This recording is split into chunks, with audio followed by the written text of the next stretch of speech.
Noroto, c'est l'histoire d'un empire qui a failli tomber à cause d'un piège invisible.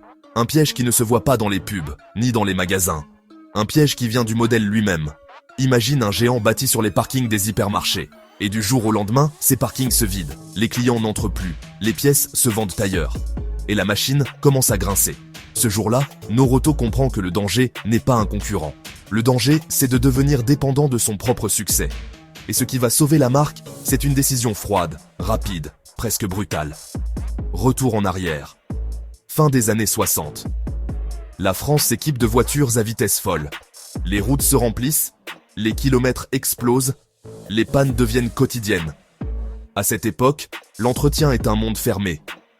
Soit tu vas chez le concessionnaire, soit tu trouves un petit garage de quartier. Dans les deux cas, tu payes cher, et tu attends longtemps. C'est là qu'un homme du Nord, Éric Derville, repère une faille énorme.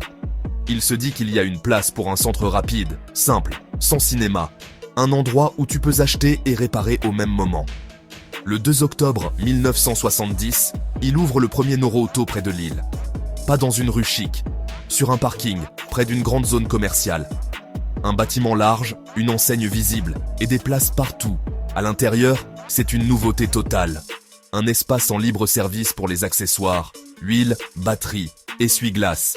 Et juste à côté, un atelier pour les services courants, pneus, freins, vidange. Le client arrive sans rendez-vous, il voit les prix, il comprend tout en 10 secondes, il repart vite. Les automobilistes adorent, parce que c'est direct, clair, pratique.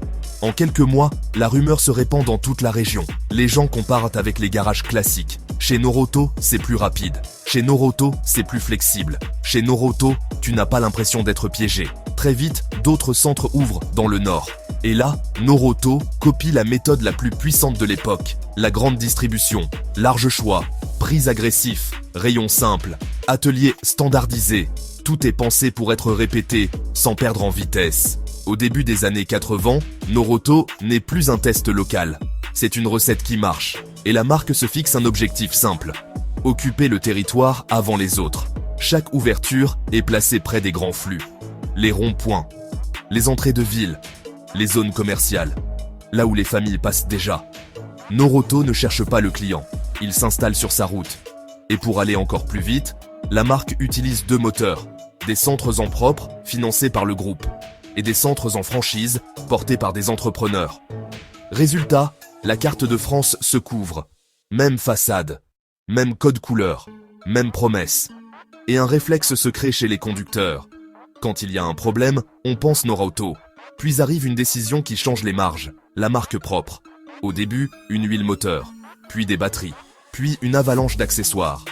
Ce n'est pas juste pour vendre plus, c'est pour contrôler le prix et sécuriser la rentabilité. Parce que, quand tu vends tes propres produits, tu n'es plus coincé par les marques des autres. Tu peux baisser les prix sans tuer tes marges. Et tu peux fidéliser sans même le dire.